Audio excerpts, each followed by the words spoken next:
Ang kinakalungkot ko lang dito sa vision ko kasi kung kailan merong kalamidad saka sumasabay yung lindol.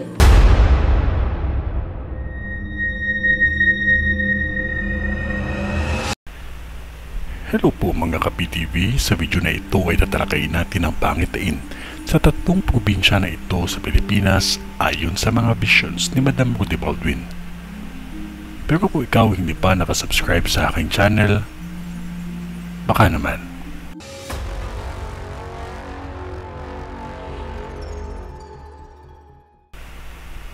Mga taga Ilocos Sur at Norte, Nueva Ecija o Nueva Vizcaya, mag-iingat lamang ang lahat dahil halos sunod-sunod ang mga aksidente ninyo dyan na hindi ko mawari kung anong enerhiya meron na kung saan madaming aksidente at krimen ang ipinakita ng vision ko sa akin.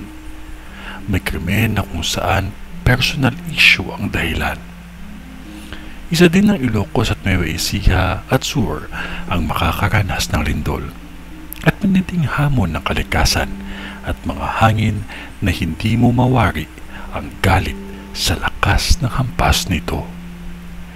May sunog sa Ilocos na 3 at 2 naman sa Nueva Ecija at Vizcaya.